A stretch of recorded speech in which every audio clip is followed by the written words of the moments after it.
Hello, everyone. Today, I'm going to tell you an incredible story.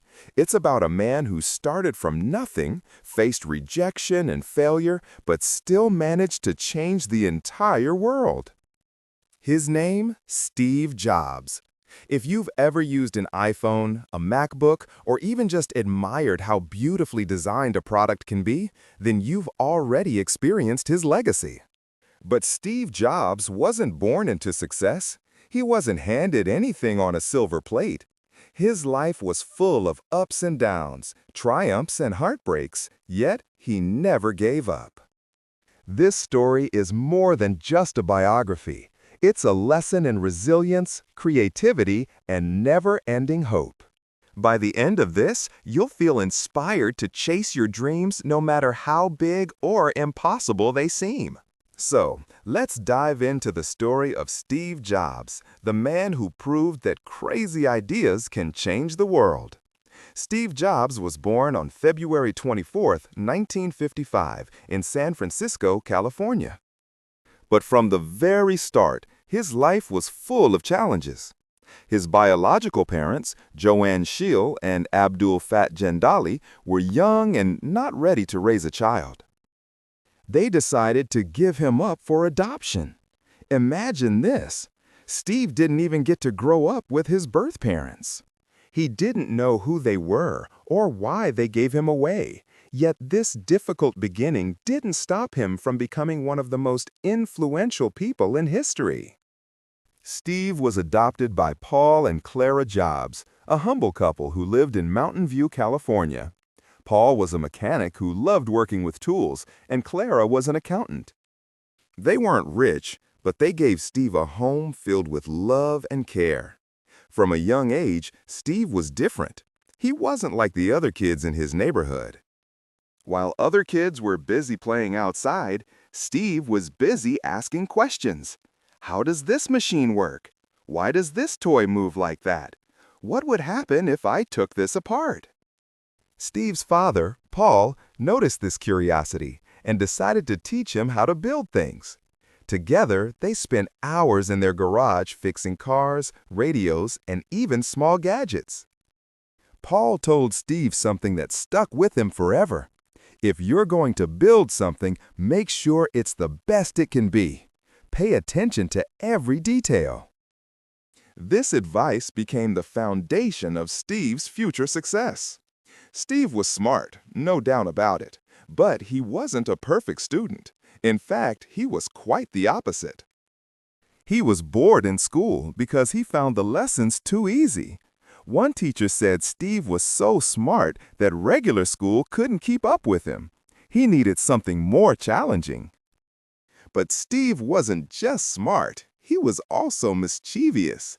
He loved playing pranks on his teachers and classmates. Once, he even set off a small explosive prank at school. While most kids his age were just trying to pass their exams, Steve was already thinking outside the box. At the age of 10, Steve's family moved to Los Altos, California, which was a very special place. It was the heart of Silicon Valley, a place where technology was booming. One day, Steve saw a computer for the first time. It wasn't like the laptops or desktops we use today. This computer was massive, almost the size of a room, but Steve was fascinated. He thought to himself, "This machine can solve problems. What else can it do?" That moment sparked a fire in Steve's heart. He wanted to learn everything about computers and technology. As Steve grew older, his curiosity turned into passion. In high school, he met a man who would change his life, Steve Wozniak. Steve Wozniak, or was a genius when it came to electronics. He could build amazing gadgets from scratch. The two Steves quickly became best friends, bonding over their love for technology. One of their first inventions together was a device called the Blue Box, which allowed people to make free long-distance phone calls. It was illegal, but it showed how creative and bold they were. Steve later said, "Without the Blue Box, there would be no Apple." After high school, Steve attended Reed College in Oregon. But here's the surprising part.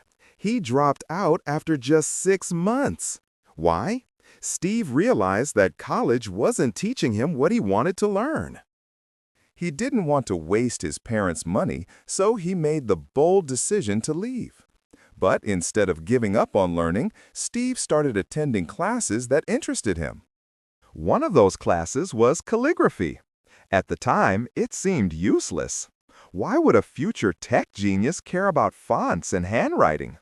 But years later, when Steve was designing the first Macintosh computer, that calligraphy class helped him create the beautiful fonts we use on computers today. This teaches us an important lesson. Never stop learning. You never know when something seemingly small will become useful in the future. In 1974, Steve went on a journey to India. He was searching for something deeper, something beyond money or success. In India, Steve learned about spirituality and the importance of focus. He learned how to think deeply, how to stay calm under pressure, and how to keep his mind sharp. When he returned to the United States, Steve wasn't just a young man anymore. He was a man with a vision. He wanted to create something that would change the world. At the age of 21, Steve and Steve Wentz started their first company, but they didn't have a fancy office or a big budget. They worked out of a small garage in Steve's parents' house. They named the company Apple.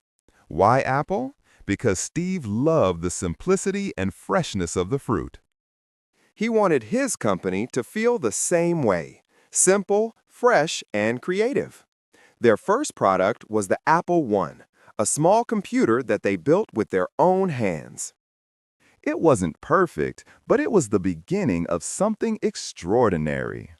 Steve Jobs' early life teaches us that success doesn't come from being perfect or following all the rules. It comes from passion, hard work, and never giving up. Steve believed in himself even when others didn't. He didn't let rejection or failure stop him. Steve and WNC worked tirelessly on their first product, the Apple I. It wasn't just a machine, it was a vision of what technology could do for people.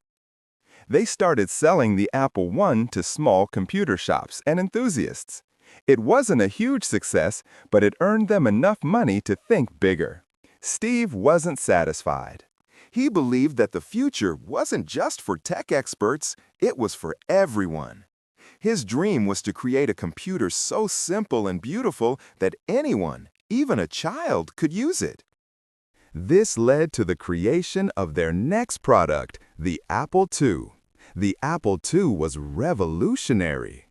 It was one of the first personal computers that came with color graphics and was ready to use straight out of the box. It became a massive success, making Apple a multi-million-dollar company almost overnight. Steve, at just 23 years old, became a millionaire. But Steve wasn't excited about the money. What truly drove him was his dream to change the world. Steve was not an easy person to work with. He demanded excellence in everything. If something wasn't perfect, he'd push his team to start over. People said he was difficult, but Steve believed in one thing. If you want to create something truly great, you can't settle for good enough. For Steve, every small detail mattered. Whether it was the design of a computer or the way the company logo looked, he wanted it to be perfect. He once said, "When you look at a product, you shouldn't just see how it works, you should feel it. It should inspire you." This obsession with quality made Apple products stand out. By the early 1980s, Steve had a new vision. He wanted to create a computer that wasn't just functional, but also beautiful, friendly, and easy to use. This dream became the Macintosh, or Mac. The Macintosh wasn't just a product, it was an experience. It introduced things we take for granted today, like the mouse and the graphical user interface. The idea of clicking icons instead of typing commands. Steve believed that technology should be human-centered. He said, computers are not about technology. They are about helping people unlock their creativity. The Macintosh launched in 1984, and Steve made sure it had a dramatic introduction. He hired a famous director to create an ad called 1984, which aired during the Super Bowl. It showed Apple as a company that would break all barriers and free people from boring, traditional technology. But success wasn't always smooth. Despite his brilliance, Steve's personality created conflicts. Many people in Apple thought he was too demanding, too stubborn, and too controlling. In 1985, a power struggle erupted between Steve and Apple's board of directors. Shockingly, they decided to remove him from the company he had created. Imagine that, being fired from your own company? For Steve, this was devastating. He felt betrayed, humiliated, and lost. He later said, "Getting fired from Apple was the best thing that ever happened to me. It freed me to think creatively again." Instead of giving up, Steve used this setback as a chance to start over. He founded a new company called Next, which focused on creating advanced computers for education and businesses. Around the same time, Steve bought a small animation studio called Pixar. At first, Pixar struggled, but Steve believed in its potential. He worked with a team of talented artists and technicians who shared his vision. In 1995, Pixar released its first movie, Toy Story. It was the world's first fully computer-animated film, and it became an instant classic. While Steve was building Next in Pixar, Apple was struggling. Without Steve's vision and leadership, the company had started to fail. By the mid-1990s, Apple was on the brink of bankruptcy. In 1997, Apple made a bold decision. They invited Steve Jobs back to the company. This was his moment of redemption. When Steve returned, he found Apple in chaos. Products weren't selling, the company was losing money, and people had lost faith. But Steve wasn't scared. He had a plan. One of his first decisions was to simplify everything. He canceled unnecessary projects and focused on just a few products that could truly make a difference. In 1998, Steve introduced the iMac, a computer that was unlike anything people had ever seen. It was colorful, simple, and fun, but it wasn't just about looks. It was also fast and powerful. The iMac became a huge success, putting Apple back on the map. It showed the world that Apple was no longer a failing company. Steve was back, and so was his magic.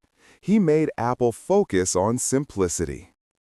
Instead of creating dozens of products, he asked, "Why don't we just focus on 4?" He simplified everything. Fewer products, fewer designs, and clearer goals. And then Steve did something surprising. He partnered with Apple's biggest rival, Microsoft. Many people hated this idea, but Steve said, "If we want to survive, we need to be practical."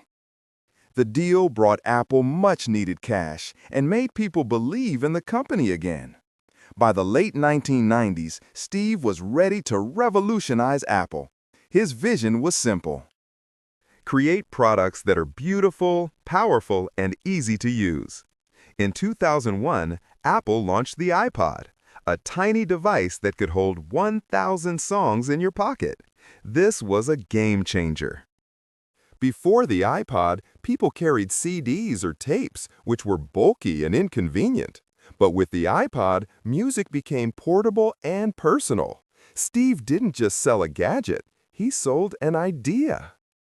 He said, "With the iPod, you can carry your entire music library everywhere you go." The iPod wasn't just about technology, it was about freedom, creativity, and joy. It became a cultural phenomenon, and millions of people fell in love with it. Steve was a unique leader. He didn't manage Apple like a regular CEO. He treated the company like an artist creating a masterpiece. He paid attention to every detail: colors, fonts, packaging, even the way products felt in your hands. He believed that design and functionality should work together seamlessly. Steve once said, "Design is not just what it looks like and feels like. Design is how it works." But Steve could also be tough. He demanded excellence from his team. Sometimes he was blunt and impatient. People who worked for him said he was intense, but they also admitted that his passion pushed them to achieve the impossible. In 2007, Steve introduced the product that would change the world forever: the iPhone. The iPhone wasn't just a phone. It was a camera, a music player, and a computer, all in one device. Before the iPhone, phones were clunky and hard to use. Steve wanted to create something so simple and intuitive that anyone could use it.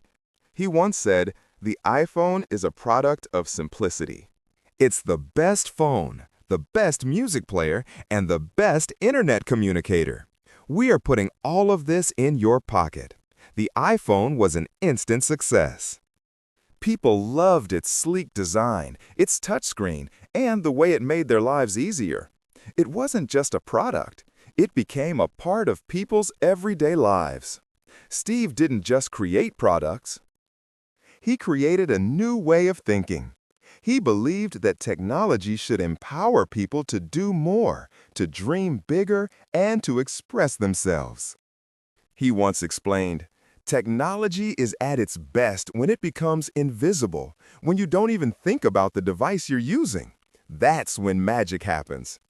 Steve's philosophy wasn't just about selling gadgets.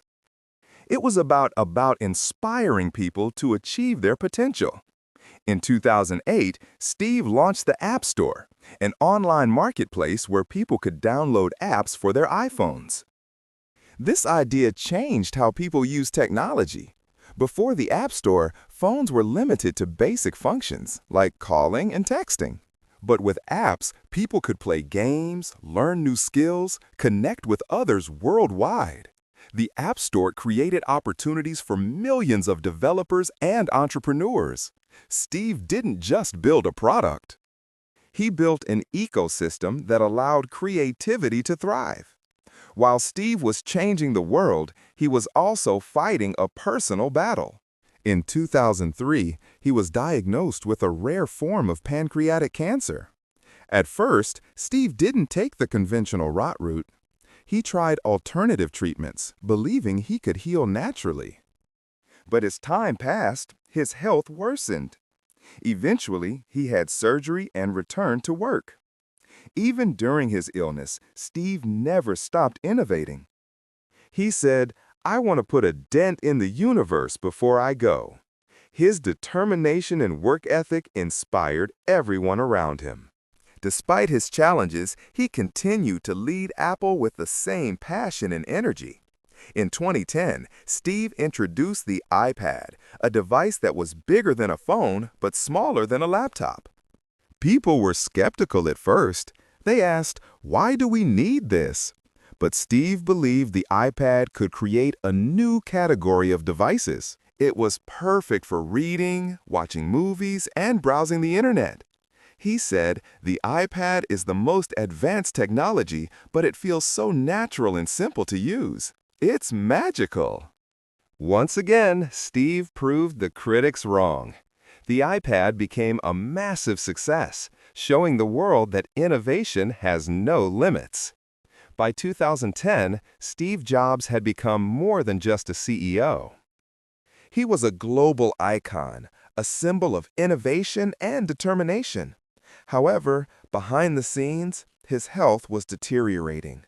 The battle with pancreatic cancer that had begun years earlier was catching up to him. Despite his illness, Steve refused to slow down. He often said, "You only get one life. Make it count." Every day, he pushed himself to do his best work. He believed in living with purpose, no matter how much time he had left. Under Steve's leadership, Apple had reached new heights by 2011. It became one of the most valuable companies in the world. Millions of people owned iPhones, iPads, and Mac computers. Apple wasn't just a company anymore, it was a lifestyle. Steve's vision went beyond creating products. He wanted to build an ecosystem where everything worked together seamlessly.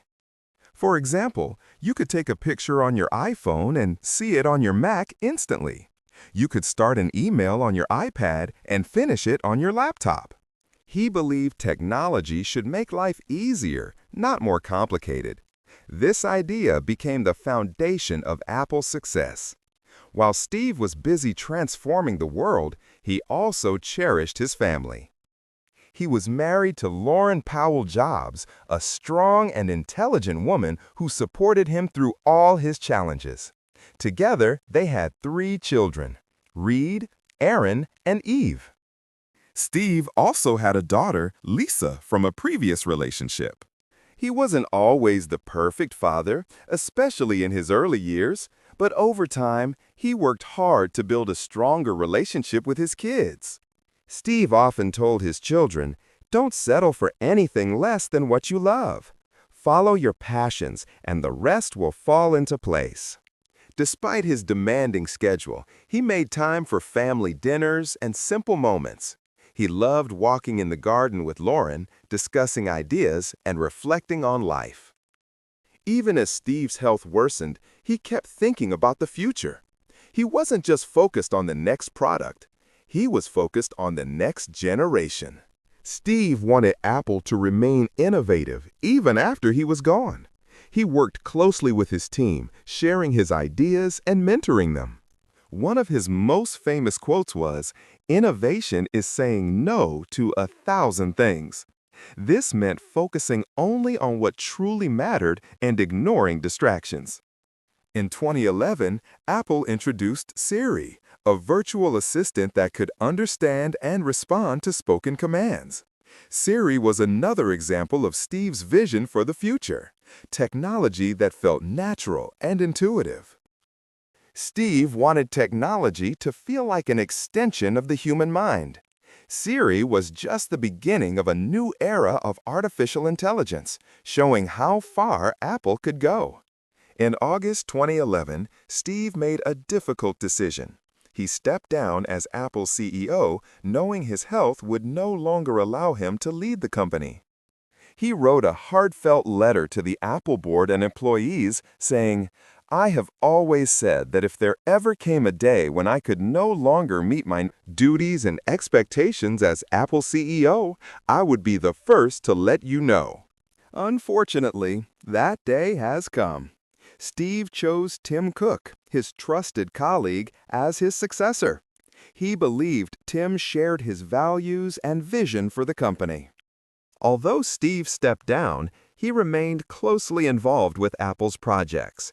He spent his remaining days ensuring that Apple would continue to thrive. In his final months, Steve spent more time with his family. He often talked about the meaning of life and the importance of leaving a legacy. He said, "Being the richest man in the cemetery doesn't matter to me. What matters is that I've done something wonderful for the world." Steve loved to sit in his garden. Surrounded by nature, he found peace in the simple things, watching the sunrise, listening to music, and holding hands with Lauren. On October 5, 2011, Steve Jobs passed away at the age of 56. His death was a global loss, and millions of people mourned him. In 2005, Steve Jobs delivered a commencement speech at Stanford University that became one of the most iconic speeches in history. His message wasn't just for the graduates. It was for anyone striving to find purpose and meaning in life. He started by saying, "Today, I want to tell you 3 stories from my life."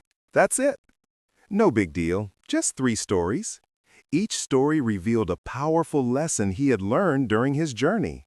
The first story, Connecting the Dots, Steve shared how he dropped out of college because he didn't see its value, but stayed around to attend classes that interested him, like calligraphy.